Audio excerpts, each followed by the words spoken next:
thought we would begin today by reporting on a conference that both Lieutenant Governor Tim Reynolds and I attended in Pella on Thursday. Marion Drenka, as you know, is the president of the National Manufacturers Association, and she had a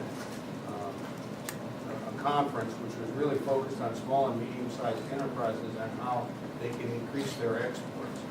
And this was attended by Debbie Durham and also our Secretary of Agriculture, Bill Northey, and Tim Reynolds and I. And we had a lot of small businesses and individuals representing agricultural groups. And we also had the U.S. Undersecretary of Commerce. And the President has set an ambitious goal in terms of increasing exports. I've set ambitious goals in terms of increasing exports. We've also said that we intend to have a trade mission to Korea. I'm hopeful possibly we can include maybe China and India, because those are growing economies, great opportunity for us to market there in this year, 2011. But this was, I think, a very encouraging thing.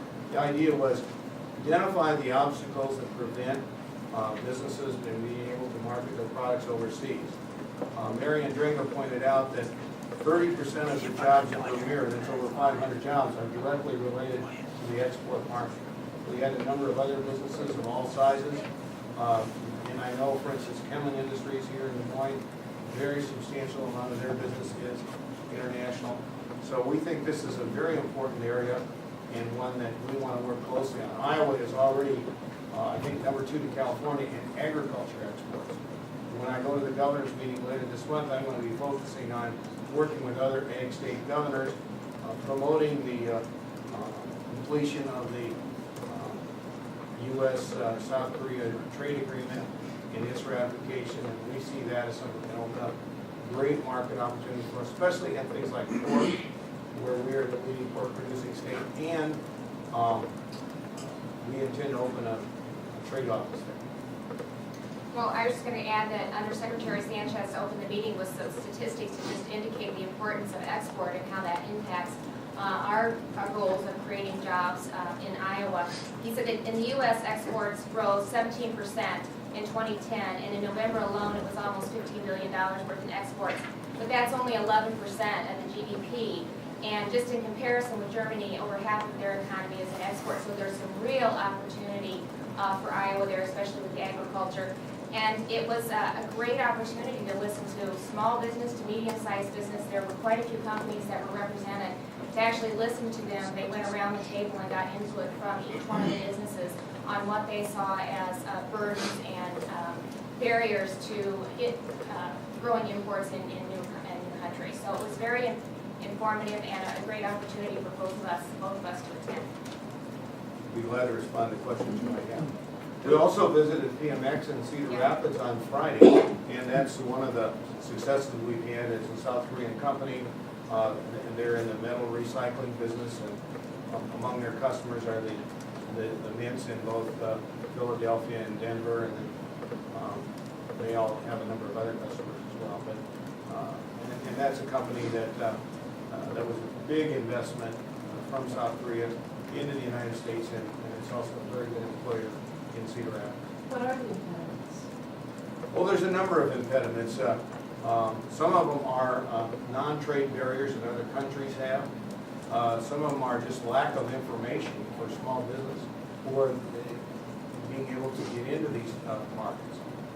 The state of Iowa has a program, and one that I think has been very helpful in the past, to help small businesses get started.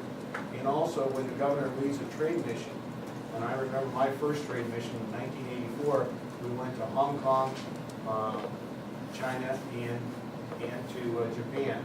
We had 50 people, and we had a number of companies, some of which have developed relationships and have been doing business in China ever since. And I remember meeting with the ambassador at the time, our U.S. ambassador, Mike Mansfield, in Japan.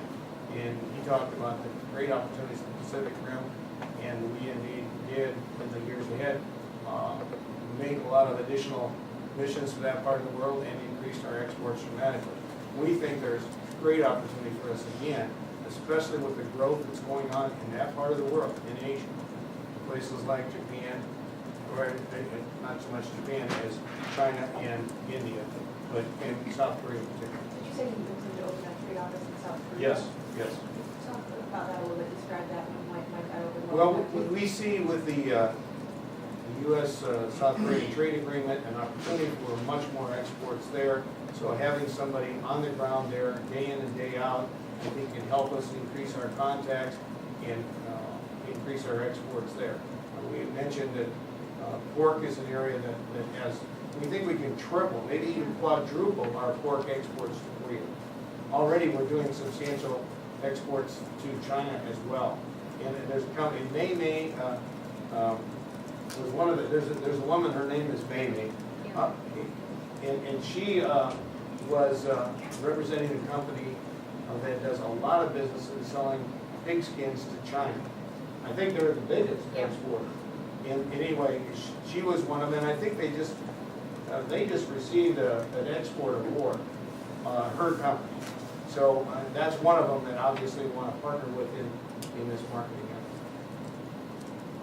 Governor, there have been some media reports in the past week on your granddaughter going to state-funded preschool. Some of our readers have said that that's hypocritical considering your stand on eliminating statewide preschool and going to more of the different way of paying that. Can you respond? Well, first of all, I think that's inappropriate to really talk about family.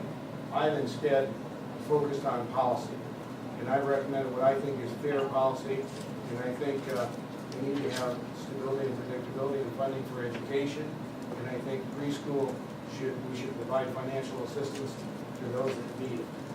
But I think it's inappropriate to talk about my grandchildren or anybody else's children with regard to that, because I don't have a say in their decisions, and I think indeed they should live by the laws and the rules like everybody else. But, you know, I guess that's politics.